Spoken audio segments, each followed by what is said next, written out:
Hello friends, welcome back to my channel. আমার চ্যানেলে তোমাদের সবাইকে অনেক অনেক স্বাগত। দেখো, বালপাড়ায়ের ফার্স্ট যে ভিজিট আমি গিয়েছিলাম বালাজি টেম্পল, তারপরে সেকেন্ড স্পটে যাওয়ার জন্য আমরা বেরিয়ে গেছি। আর সেকেন্ড স্পটটা যেটা হচ্ছে সেটা ভাল্লামারাই ট্যানেল রিভার। এখানে একটা ট্যানেল আছে যেখান দিয়ে ঝর্ণা পড়ে আর প্রচুর জল হয়। বর্ষাকালে এই জায়গাটা একদম জলে ভরে থাকে ট্যানেলটা। বাট আমরা যেই সময় গিয়েছিলাম তো এখানে ট্যানেলটা অতটা জল ছিল না। আর চারদিকের পরিবেশটা অসাম একদম। এখানে একটা ছোট্ট টি স্টল আছে, এখানে তোমরা চা খেতে পারো। আর আমরা এখন পৌঁছে গেছি কোথায় গো? এটা একটা ট্যানেল আছে, পেরাকালাই ট্যানেল আছে। পেরাকালাই ট্যানেল, এখানে টি ফ্যাক্টরি আছে, যেখান থেকে আপনি চা খেতে পারেন। খুব সুন্দর জায়গাটা, ক্লাইমেটটা দারুণ। আর আজকে একটু রোদ নেই, না বেশি ঠান্ডা না বেশি গরম। আর ট্যানেলে নামার আগে চারদিকের পরিবেশটা অসম্ভব সুন্দর। দেখো, দূরে এই ঘন জঙ্গল আর ট্যানেলের চারদিকটা পুরো চা বাগানে ঘেরা। আর এই সুন্দর জায়গায় ফটো সেশন অসম্ভব সুন্দর হবে। তোমরা তোমাদের মনের মণিকোঠায় আর ক্যামেরা বন্দি করে এই সুন্দর জায়গায় সুন্দর ছবি তোমরা তুলে রাখতে পারো।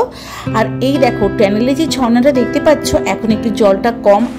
আর এই বর্ষাকালে এই সময় জলটা পুরো ভরা থাকে। আর আগে এই বীজটা দিয়ে ওই পাশে যাওয়ার জায়গা মানে ব্যবস্থা ছিল, কিন্তু এখন সেটা বন্ধ করে দিয়েছে। তাই এখান থেকে আমরা দেখছি।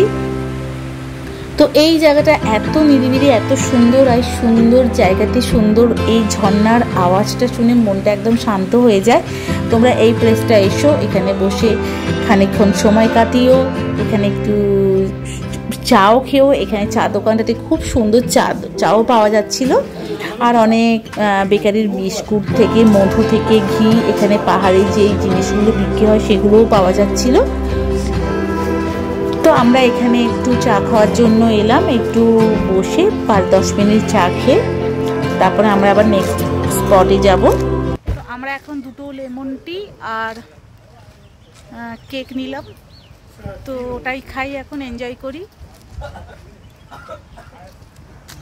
টি স্টলের পাশ দিয়ে এই পেছনের দিকে দেখেছো সব পাহাড়ি ঘরগুলো আছে। আমার এই পাহাড়ি ঘরগুলো দেখতে খুবই ভালো লাগে। তোমাদের কাদের কাদের ভালো লাগে একবার বলো কমেন্ট বক্সে। ছোট্ট ছোট্ট পাহাড়ি ঘর, চারদিকে সুন্দর পাহাড়ি গাছ দিয়ে ঘেরা আর অসম্ভব শান্ত একটা পরিবেশ। তো এই স্পটটা তোমরা মিস করো না একদম। আর যদি আমার এই ভিডিওটা তোমাদের একটু হলেও ভালো লেগে থাকে, দেখে লাইক করে সাবস্ক্রাইব করে দিও আমার চ্যানেলটা। নেক্সট ব্লগে আবার দেখা হবে তোমাদের সঙ্গে।